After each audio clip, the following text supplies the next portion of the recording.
Mateus capítulo 6, vamos meditar rapidamente aqui. Mateus capítulo 6, verso 10. Eu sei que você conhece muito bem Mateus capítulo 6. E você sabe que Mateus capítulo 6, a partir do verso 9, claro que leremos o 10. Mas Jesus nos ensina a oração dominical a partir de um pedido dos discípulos. Eles chegam para Jesus e falam assim, não foi uma coisa aleatória.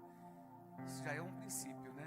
Não existe nada aleatório no reino de Deus. Tudo é resposta a um pedido, a uma provocação. E aí os discípulos chegam para Jesus e falam assim, os fariseus ensinam seus discípulos a orar. João Batista ensinou seus discípulos a orarem. Ensina-nos a orar.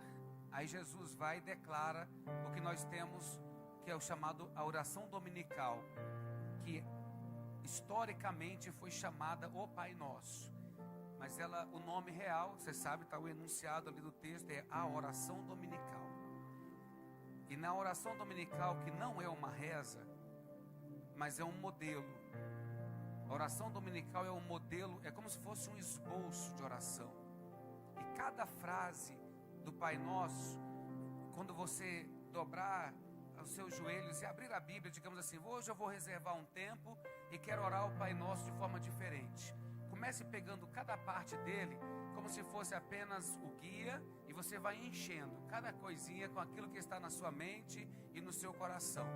Não é uma reza. Pastor, há problema eu repetir o Salmo, o Pai Nosso várias vezes por dia? Claro que não.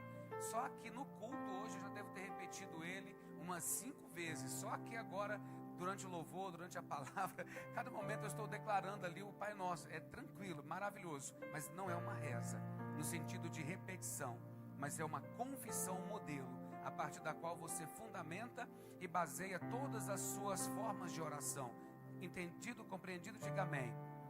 Então, por ser um modelo, ele é um indicativo. Ele é um indicativo de como nós devemos fazer. E no verso 10, que já está na tela e aberto também na sua Bíblia, ele nos traz, nesse todo esse contexto, um princípio assim poderosíssimo para a vida cristã, que eu quero chamar para vocês hoje de cultura celestial. A cultura celestial é como se eu posso exemplificar e dizer, é o modelo de Deus, é o modelo do céu, é o modelo pelo qual Deus rege. A cultura celestial é aquela coisa que deve ser impressa nas demais culturas. Quando você ouve falar de um apóstolo, por exemplo, e aí eu me refiro aos apóstolos originais, o que era um apóstolo? Ele era um enviado. E o que esse enviado fazia? Pegava a cultura do seu reino e implantava em um reino adquirido, conquistado ou agregado de forma pacífica mesmo. Então ele ia e implantava a cultura. Ele trazia a cultura que estava no reino dele, idiomas, posturas, hábitos, tudo que está em torno desta expressão modelo cultural. Ele ia lá e implantava naquele lugar. A cultura celestial, portanto, fala acerca de algo que foi iniciado por Jesus. Jesus iniciou a cultura celestial, porque Ele trouxe as verdades do céu. Ele trouxe para nós a verdade celestial. Não foi assim que quando você ler os evangelhos e você vê Jesus dizer, ouvistes o que foi dito? Era aquele ensino anterior. Ouvistes o que foi dito, o que foi ensinado? Eu, porém, vos digo. Ou ele usava aquela expressão que você também está acostumada a ler nos evangelhos. Em verdade vos digo. Na verdade, o que ele está fazendo com isto é trazendo uma nova sentença. É trazendo um novo conceito. O conceito anterior foi abolido? Não necessariamente, mas ele estava incompleto. Você o olhava como um espelho embaçado. E agora você vê a imagem perfeita. Em Cristo nós temos a imagem perfeita de tudo aquilo que está no Velho Testamento. Na Velha Aliança. Ela caducou? Não, ela foi completada. Então, tudo aquilo que estava lá, Ele trouxe e Ele renovou, com o entendimento claro das noções claras do reino. Por isso dizer que Jesus trouxe a cultura celestial e Ele revela o Pai. Os Filipe fala, mostra-nos o Pai, e ele diz, até quanto tempo eu estou convosco? quanto tempo eu estou com... Mostra-nos o Pai. Há quanto tempo eu estou convosco? Mostra-nos o Pai. Mas até há quanto tempo eu estou convosco? E pedes, mostra-me o Pai. Então, Jesus vem como expressão da bondade do Pai. Porque Ele veio, portanto, revelar o Pai. Ele veio revelar o quão bom o Pai é. Então, o Deus revelado no Novo Testamento, Ele se revela em Cristo como Deus conosco, como Deus presente, como Deus que está conosco em todas as situações. E então Jesus vai ensinar em resposta a um pedido. Repito e friso, em resposta a um pedido. Em resposta a uma provocação. É por isso que precisamos orar. Porque Deus vai fazer independente da oração? Certamente. Deus governa e age a despeito de qualquer vontade humana. Mas nas nossas individualidades e peculiaridades, não. Então, na sua vida e nas suas questões, aí existem verdades já estabelecidas e absolutas. Mas existem coisas que a Bíblia precisa ser, digamos, aplicada.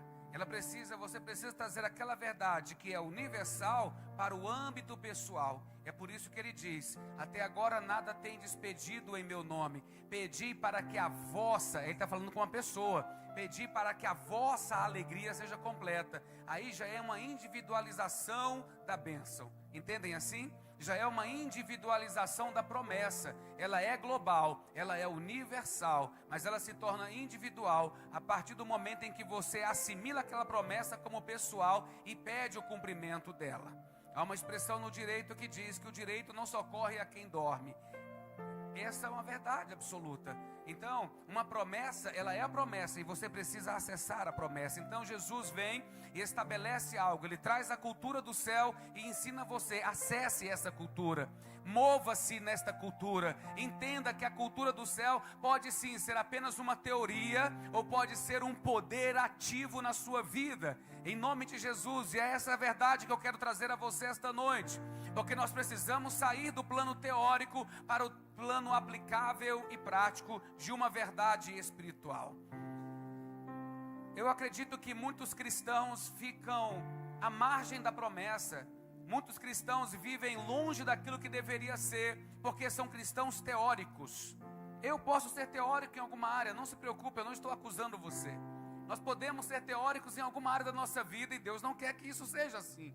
Ele quer que nós apliquemos e saindo da teoria, sermos práticos em cada área da promessa que Deus tem para nós. Vou repetir, muitos irmãos, muito piedosos, santos e dedicados, vivem a teoria cristã, vivem apenas os conceitos, mas não acessaram o cumprimento dessas promessas. Mas Jesus, como Jesus veio revelar o Pai, como Jesus veio revelar a bondade do Pai, porque Deus é bom o tempo todo, e em todo o tempo Deus é bom, e as suas promessas são imutáveis e alcançam todas as áreas da nossa vida. Quando Ele nos ensina a orar, Ele está nos ensinando a trazer a verdade do céu para a terra. Ele está nos ensinando a acessar aquelas promessas que não são teóricas, não são futurísticas, não é rua de ouro, mar de cristal, etc. Apenas lá, não, Ele quer que você, que recebeu a abundância da graça e o dom da justiça, reine em vida por meio de Cristo Jesus. Gostaria de ter um amém para esta palavra. Ainda que você não entende, vou usar 1 Coríntios capítulo 14. O seu espírito ora bem. O seu espírito tem comunhão plena com Deus. Então ele ora melhor do que você na sua intelectualidade humana, na sua mentalidade humana. Então quando você for orar isso, o seu espírito vai orar bem e você vai acessar esta promessa orando em espírito. Em nome de Jesus, repito, aqueles que receberam a abundância da graça e o dom da justiça reinarão em vida por Cristo Jesus. Repito e traduzo: aqueles que receberam a abundância da graça foram redimidos, perdoados, lavados no sangue de Jesus, receberam o dom da justiça, foram justificados, de forma que não consta contra você nenhuma pena, em nome de Jesus. Esses que receberam e têm essa característica reinarão não no céu apenas, reinarão em vida. Em nome de Jesus, receba esta autoridade esta noite. Eu gostaria de pedir você que levantasse a sua mão e permita-me dizer mais uma vez de forma prática, não teórica, mas aplicável. Receba este poder na sua vida. Receba o poder de sair da margem. Receba o poder de sair da teoria e viver o evangelho que cura mesmo, cura da planta dos pés à cabeça, restaura em nome de Jesus, espírito, alma e corpo. Receba o dunamis, o poder ativo, aplicável, real de Deus, que está disponível e acessível para todo crente. Jesus veio trazer e implantar em nós a cultura do reino, a cultura celestial. E uma das características desta cultura é que todas as coisas são possíveis. Mas deixe-me ler o texto com você. Eu quero ler unicamente hoje o verso 10. E preferencialmente a parte final do texto. A parte inicial diz: venha o teu reino. Venha o teu reino, bênção. Venha o teu governo. Governa a minha vida. Quando você for orar: Senhor, governa a minha vida. Tenho vontades, mas eu quero que o Senhor governe a minha vida.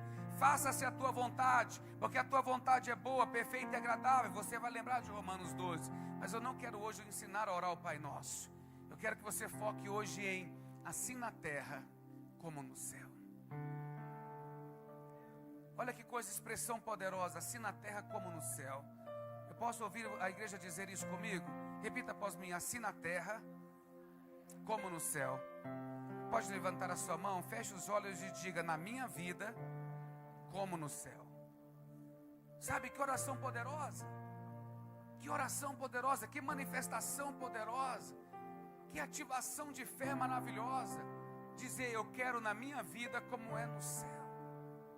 Eu quero viver a realidade diária segundo o céu. Eu quero entender o que está sendo embutido nesta promessa. Jesus está ensinando aqueles discípulos. E olha, eu quero só te lembrar, nós estamos aqui por causa de 12 homens. Sim, eu sei, Judas caiu, mas outro foi levantado, Matias. Mas entenda, aqueles 12 homens influenciaram o mundo. Eles colocaram o mundo de cabeça para cima.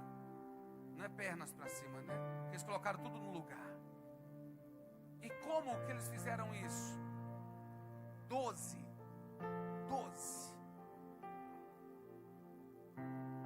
Porque esta verdade não era teórica, era aplicável. Assim na terra como no céu.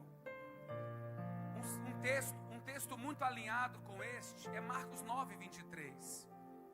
Marcos 9:23. Passe a sua Bíblia. Mateus, Marcos, é o próximo livro. É o próximo evangelho. Marcos, sobrinho de Barnabé, companheiro de Paulo em algumas viagens missionárias. Olha que coisa. Ele vai dizer no verso 9 algo poderoso. E quando você quer aprender milagres, leia o evangelho de Marcos. No evangelho de Marcos, o autor do evangelho de Jesus, segundo Marcos, ele revela Jesus como Deus. Ele revela Jesus como aquele que trouxe governo sobre as forças naturais e espirituais. Ele exerce autoridade e poder.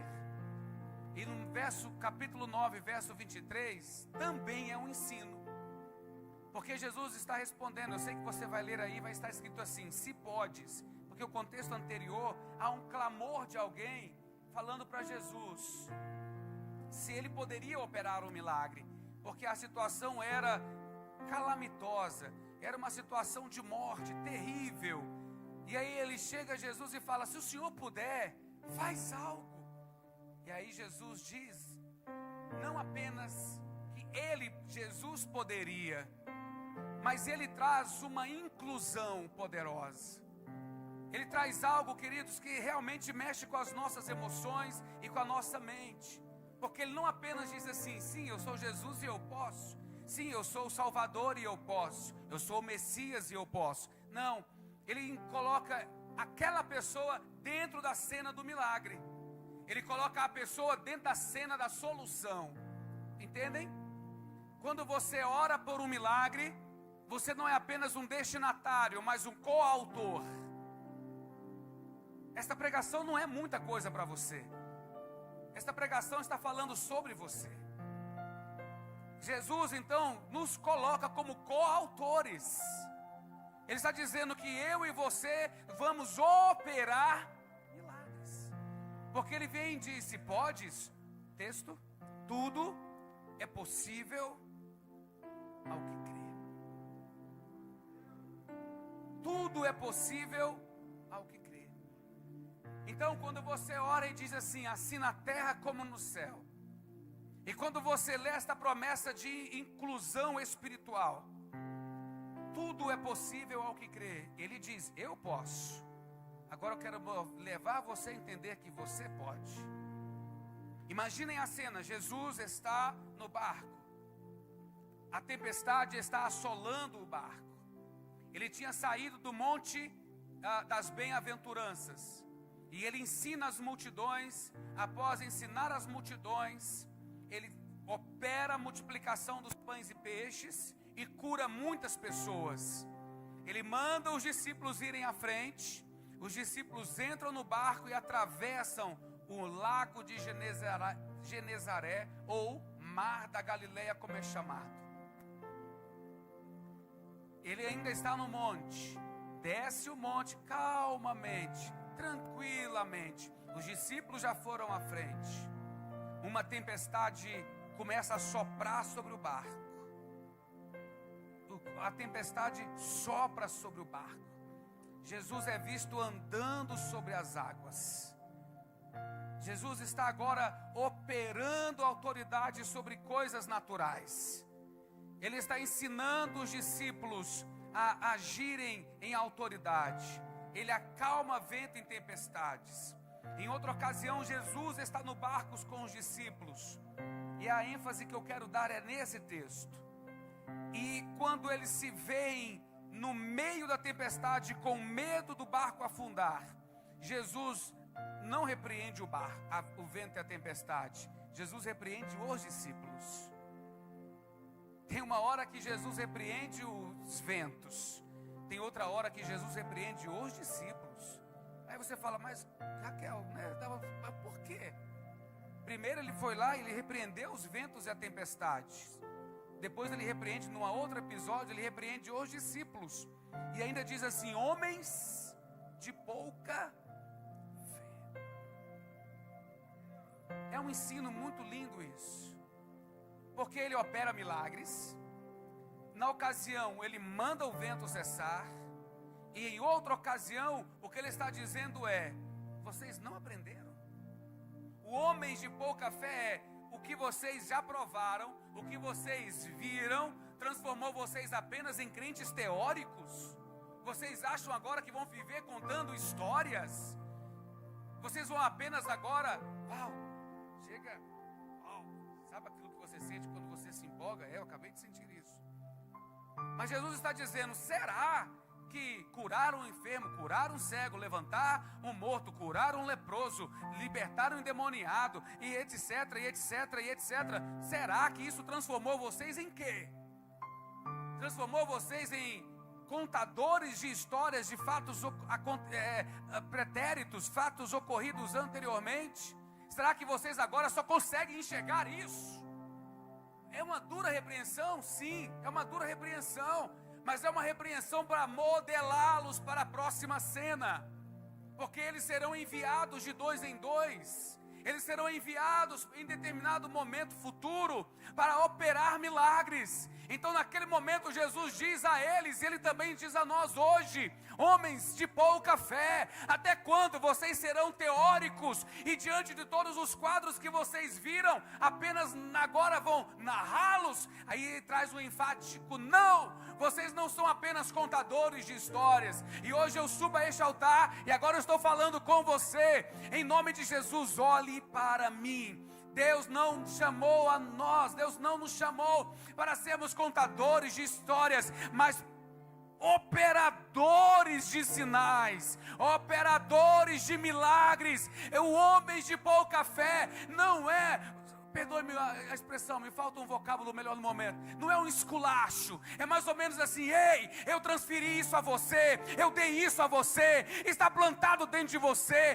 desperte o dom de Deus que há na sua vida, em nome de Jesus. Pare de ter medo do que pessoas comuns têm medo, pare de se amedrontar ou fugir diante de inimigos que você já, na verdade, já venceu. Portanto, a oração da igreja é assim na terra como no céu. No céu é o governo de Deus, então na terra é o governo de Deus também, através daqueles que fizeram uma aliança com Deus. E eu estou hoje pregando para essas pessoas. Hoje eu estou falando com estas mulheres, eu estou falando com esses homens que não são, crentezinhos, Bíblia man, não, Bíblia go, não, você é um operador de milagres. Portanto, seja corajoso, seja um pouco mais corajosa. Por favor, me ajude a pregar. Tem alguém do seu lado aí que você pode brigar com ela e eu não posso? Então olha para essa pessoa e diga: seja corajoso. Pastor, o que tem a ver? Os impossíveis aos homens são possíveis a Deus. Aí já estou citando Marcos 11, perdão. Marcos 9, tudo é possível ao que crê. Então falta o quê? O que falta? Coragem. O que falta? Coragem. Vou dizer para vocês um dia que eu tive medo. Um dia eu tive muito medo. Entrei no hospital, vi uma moça no leito. Essa era a forma que ela falava comigo. Desse jeito. Aí eu olhei, para dizer que eu me compadeci dela, eu pensei assim: eu vou orar por ela, mas aquela oração do Senhor, prepara e leva. Sabe que, né? Essas orações que a gente faz algumas vezes. Senhor, prepara e leva. Tipo, é muito dura ver ela sofrer desta forma. Senhor, prepara e leva. Eu ia fazer essa oração, juro para vocês. Quando eu impus as mãos sobre ela, prepara e leva, era a minha oração. Eu entro quarto, ela está aqui, à direita uma outra moça internada. Eu ia lá só para evangelizar, porque se você quiser ministrar cura e operar e aprender a orar por enfermos, você tem que ir onde eles estão. E eu ia muito para hospitais. Aí eu estava lá orando por ela. Na hora, irmãos, por Deus, Senhor, prepara e leva. Eu pensei esta frase quando eu impus as mãos sobre ela. Ao invés de dizer prepara e leva, eu disse: em nome de Jesus. Fiz desse jeito, falei: pronto, matei a menina. Não deu nem tempo de pensar isso. Irmãos, ela estava literalmente, era só gemia. Era um quadro difícil de se ver. Irmãos, Deus é minha testemunha. Em nome de Jesus, eu ia falar, né? Prepara e leva. Em nome de Jesus. Foi o que saiu dos meus lábios, do meu coração. Ela pulou da maca. Ela pulou da maca gritando. E ela dizia, e ela ficava bem assim, literalmente: glória a Deus, glória a Deus, glória a Deus. E aí ela, eu como não sou marombeiro de academia igual a maioria de vocês, irmãos, meu melhor aqui, ó. Calma que eu vou melhorar. Vou fazer aqui porque eu gosto de passar vergonha mesmo. Irmãos, aquela menina que praticamente não respirava, ela pegava a mão lá embaixo, levantava lá em cima e gritava. Aí eu olhava para a menina do lado e dizia: você está vendo isso? Você viu isso? Aí o que eu quero lhes afirmar com isso? Existem dons e autoridade habitando dentro de você. É o poder do Espírito Santo. Talvez falta em você coragem. Não apenas para curar pessoas, mas mudar quadros. Hoje pela manhã na ceia, que foi muito linda, a igreja estava lotada, estava linda. Foi uma linda manhã de ceia para a glória de Deus. Deus me levou a profetizar para uma pessoa. E eu falei para ela: você precisa sair 7 dias, 3 da manhã, de madrugada, na sua casa. Saia do seu quarto, vá para a sala, abra sua Bíblia e ore. Porque Deus deseja fazer uma mudança dentro da sua casa. E ela creu nessa palavra e testificou com ela. Por quê, queridos? Permitam-me ser tão básico hoje, mas tão didático hoje, mas eu preciso. Falta coragem. O que falta é coragem. Homens de pouca fé. Agora vamos olhar o lado dos caras. O vento está batendo no barco. Eu amo o gaúcho. O gaúcho é um grande pescador. Mas eu tenho medo de entrar no barco com o Tchê, porque o Tchê é doido, gente. Com todo amor e carinho. O Tchê entra naquela serra da mesa ali, irmãos. 2 da manhã, ele carca o motorzão lá. E no motor você não vê nada diante dos seus olhos. Só as marolas no barco. Eu entro nunca nesse barco com o Tchê. Pastor, você não confia no Tchê? Demais da conta, mas não para isso. Então, eles estavam numa situação de desespero, entendem isso? Mas no desespero deles, Jesus diz, homens de pouca fé. Seria isso injusto, Jesus dizer isso? Não. Jesus está dizendo, comece a operar no impossível. Deixe-me, essa palavra é para alguém muito especial aqui. Aleluia. Comece a operar no impossível. No natural você já tentou, no blá blá blá você já tentou, na carteirada você já tentou, na influência você já tentou, no QI você já tentou. Agora vá na autoridade do Espírito Santo e comece a dizer aos seus montes que sejam removidos em nome de Jesus. Comece a declarar aos seus problemas que sejam lançados no mar em nome de Jesus. Jesus um dia disse, aquele que tiver fé do tamanho de um grão de mostarda, assim na terra como no céu, do tamanho de um grão de mostarda, mas disser ao monte, assim na terra como no céu, disser ao monte, assim na terra como no céu. Parece uma loucura falar com montes, sim, fale com seus montes e eles se moverão. É uma promessa. João capítulo 15, verso 7, abra sua Bíblia e nós já vamos partir para o encerramento. Hoje eu vou ganhar do meu filho Israel. Um dia ele pregou e eu soube que 7:55 ele terminou o culto. E eu falei assim você me queima. João 15, 7. Se permanecerdes em mim, habitação. O que o texto está dizendo não é uma visita, é morada. Se permanecerdes em mim, se habitardes em mim, e as minhas palavras permanecerem em vós.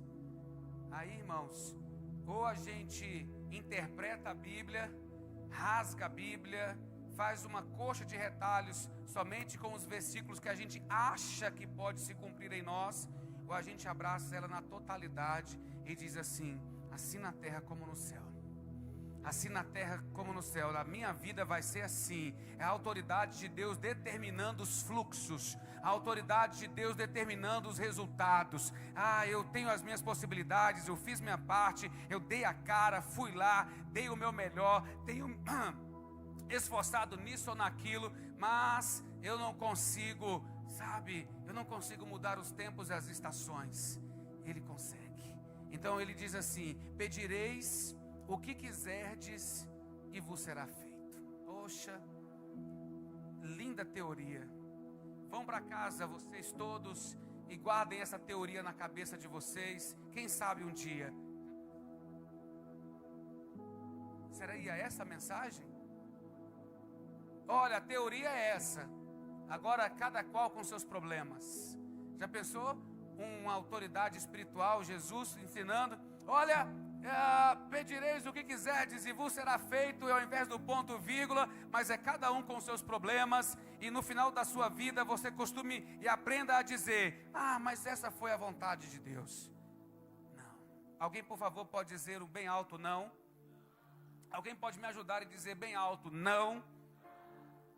Diga comigo e fale assim, diga, o texto diz, me ajuda, vai lá, diga, eu só estou ouvindo vozes de mulheres, deixa eu ver se eu tenho mais amigos aqui. O texto diz o que ele está dizendo. O texto diz o que ele está dizendo. Eu não preciso fazer puxadinho na palavra de Deus. Eu não preciso fazer nenhum puxadinho na palavra de Deus. Assim na terra como no céu, significa que eu faço nele a minha habitação. Eu faço nele a minha habitação. Eu estou em Cristo. Eu estou em Cristo. Então nós fazemos nele a habitação. E porque eu fiz nele morada. Eu sei que você lembrou do Salmo 91. Tem tudo a ver. Mas porque eu fiz nele morada, a palavra de Deus agora se encarnou na minha vida. Lembra de João capítulo 1? A palavra se fez carne e habitou entre nós. Então a palavra dele faz habitação em mim. E aí se cumpre o que ele está dizendo ali, e eu não preciso fazer puxadinhos. Pedireis o que quiserdes e vos será feito. Eu preciso que você tenha mais coragem ao orar. Eu preciso que você seja mais ousado ao sonhar. Eu preciso lhe ensinar hoje, dizer a você, a sua família não precisa viver as guerras que tem vivido. Talvez você seja o responsável pelas guerras que a sua família esteja vivendo. Por que assim responsável? Eu não estou dizendo que você é um cara problema. Eu estou dizendo que você deixou de ser o cara solução. Eu estou dizendo que você talvez tenha deixado de ser a pessoa da solução. Porque você tem autoridade e fazer o vento cessar é sua responsabilidade. Fazer a tempestade cessar é responsabilidade sua. Porque ele já deu autoridade a você. Ele não vai descer do céu de novo para isso. Ele vai descer do céu agora para buscar a igreja. Mas a autoridade para mudar estações, para mudar ambientes, para trazer e manifestar o reino de Deus, isso é comigo, isso é com você. Porque eu e você somos os agentes da transformação. Somos os apóstolos dele. Somos nós que fomos chamados para trazer aquela realidade que aprendemos com ele e implantar na nossa vida, implantar na nossa casa, em nome de Jesus. No mínimo, estenda suas mãos e diga: eu tomo posse dessa palavra.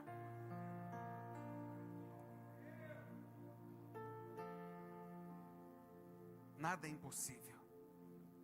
É necessário que você se arrisque.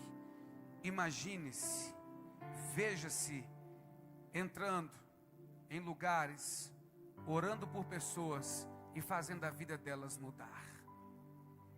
Vós sois o sal da terra. Vós sois o sal da terra. Jesus disse: eu sou a luz do mundo. Uma vez, não falou? Sim ou não? Já leu isso? Quem já leu isso na Bíblia, diga amém. Jesus disse isso ou não disse? Jesus disse: eu sou a luz do mundo.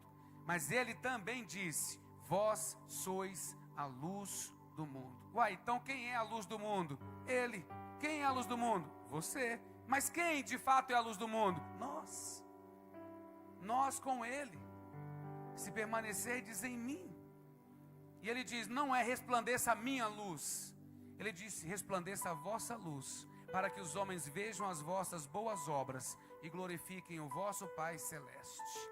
Significa que então, eu sei que você lembrou de uma música antiga: minha pequena luz, eu vou deixar brilhar. Deus é visto em você. Deus está na sua vida.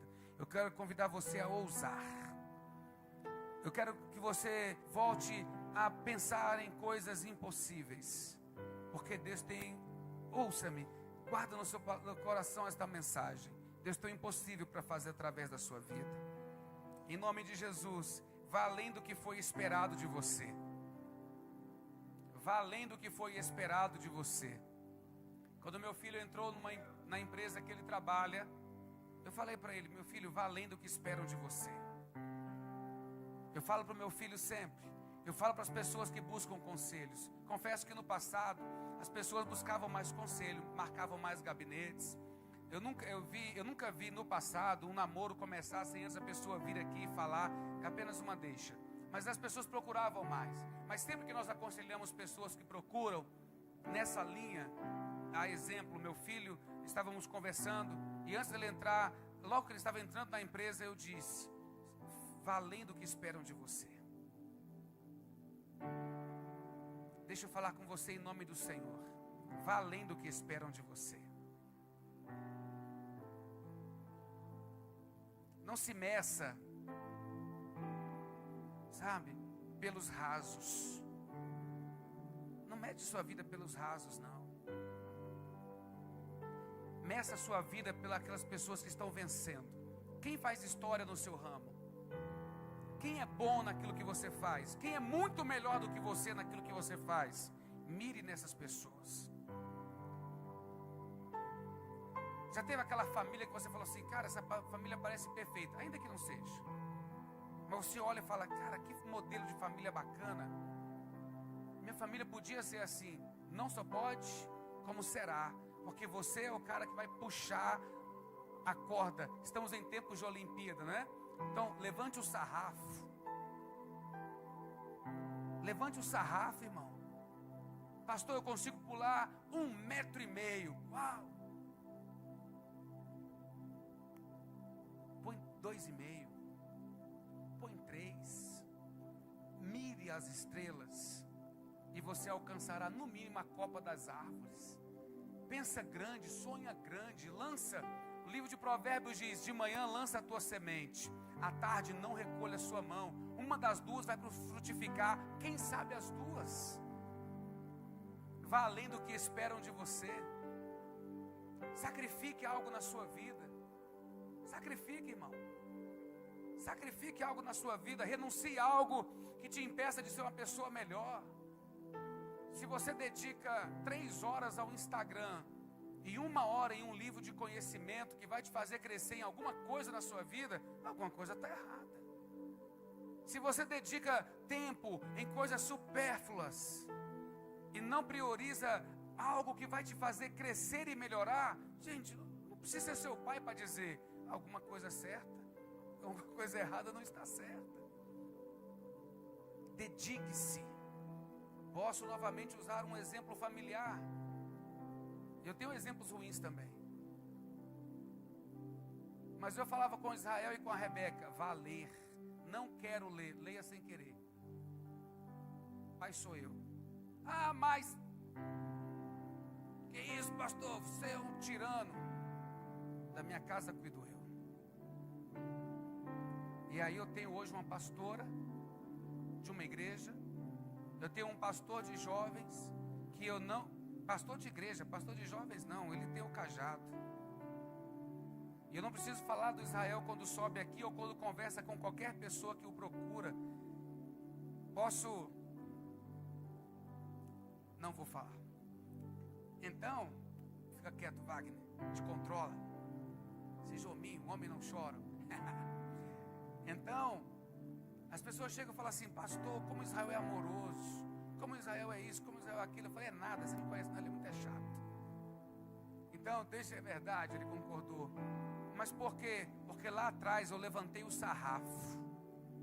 Lá atrás eu disse como seria. E hoje, eles dizem assim, obrigado, Pai. Hoje o Pai está dizendo a mim e a você, vá além. Vá além. Porque 1 ano, 2 anos, 3 anos, nada, já estamos em agosto. E os teus votos de janeiro, como é que estão? Por isso, vá além do que esperam de você. Vá além do que você mesmo acha que pode. Sabe por quê? Porque você pode. E você verá a glória de Deus se manifestar na sua vida. Haverá paz na sua casa quando você ungir sua casa toda e dizer, chega de contenda, chega de confusão. Haverá prosperidade na tua casa quando você disser, se levantar, começar a marchar de madrugada lá, sozinho, ninguém precisa te ver. Mateus 6:6 na tela, por favor. Mas sozinho, só você e Deus na sua casa, andando de madrugada dizendo, eu não aceito espírito de miséria na minha família. Chega, eu reivindico a prosperidade que Deus tem para a minha família, em nome de Jesus. Se meus avós não foram, se meus pais não foram, dentro das suas limitações e grandes esforços, eu quero ser aquele que vai redimir a minha família para a glória do nome do Senhor, em nome de Jesus. Ah, na minha família é um quadro de enfermidade, unge, eu amo a unção com óleo. Há alguém entre vós enfermo, cita Tiago, ore a oração da fé, unja-o com óleo, e a oração da fé salvará o enfermo, e mesmo que sejam cometidos pecados, eles serão perdoados. Tu, porém, quando orares, entra no teu quarto, fecha a porta e orarás ao teu pai que está em secreto. Teu pai que vem em secreto vai recompensar você. Entra no secreto, irmão. Oh, você gosta dessa frase, né? Eu também acho legal. Por favor, me ajude a pregar. Olhe para alguém do seu lado e diga, entra no secreto. Fala para o seu irmão mais uma vez, por favor. Fale com ele, diga, entra no secreto. Diga, Deus está interessado em fazer um milagre na sua vida. Entra no secreto, faz um propósito. Semana, eu desafio você de forma respeitosa e amável. 7 dias, 3 da manhã, 7 dias, 3 horas da manhã. Qual quadro você precisa mudar? Não seja aleatório, seja específico. Qual quadro você deseja que mude? Não seja teórico, seja fervoroso de espírito. Oh Deus, se for da tua vontade, como aquele pastor lá falou. Não, em nome de Jesus eu declaro que este quadro vai mudar. Deus não me criou para tragédia, Deus não me criou para ruína. Senhor, muda o quadro da minha família, muda o quadro da minha casa. Não aceito divórcio, não aceito separação, não aceito destruição no meu lar. Pastor, precisa ser doidão assim? É melhor doidão vitorioso do que um cara legal contando derrotas. O mundo pode te chamar de louco. O céu vai olhar para você e vai dizer assim: seja feita, segundo foi ligado na terra, para ser ligado no céu. Curva a sua cabeça, feche os seus olhos. Pai, eis aí a tua igreja. Em nome de Jesus eu oro por crentes ousados esta noite.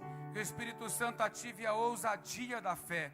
Não a ousadia para desrespeitar o céu, mas a ousadia para trazer o céu. A ousadia que diz: Deus preparou e eu tomo posse. Deus prometeu e eu reivindico. Deus declarou e eu me aproprio. Deus disse que faria através de mim e eu quero ser esta pessoa. Pai, no nome de Jesus, eis aí a tua igreja, eis aí o teu povo.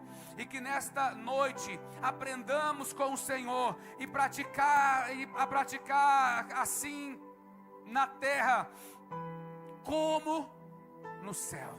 Em nome de Jesus eu oro pela pessoa intitulada, rotulada, Senhor, aquela pessoa que se acha fraca, aquela pessoa que se acha tão pequena e desprezível. Seja hoje empoderada, possuída pela autoridade de Deus, possuída pelas promessas da palavra de Deus. Meu Deus, eu oro a fim de que haja um incômodo espiritual. Há homens e mulheres aqui, meu Deus, incômodos espirituais, de entrarem no secreto e saírem de lá com revelações, promessas, concretizações, resultados. Meu Deus, eu oro que seja feito assim nas nossas vidas como no céu. Declaramos ousadia, intrepidez, autoridade. Nós declaramos que possuímos o nome de Jesus e por ele somos possuídos. O nome de Jesus está impresso em nós, como está escrito: porém em vós o meu nome, diz o Senhor. Por isso eu me aproprio desta palavra a favor destes crentes esta noite, declarando em nome de Jesus a autoridade, declarando em nome de Jesus uma mente sã, renovada, possuída pelas promessas de Deus em nome de Jesus. Maior é aquele que está em nós do que aquele que está no mundo, e as promessas do Senhor são fiéis e verdadeiras, e a favor do teu povo eu declaro esta noite a bênção em nome de Jesus, e que os crentes tomando posse digam amém. Fique de pé comigo em nome de Jesus.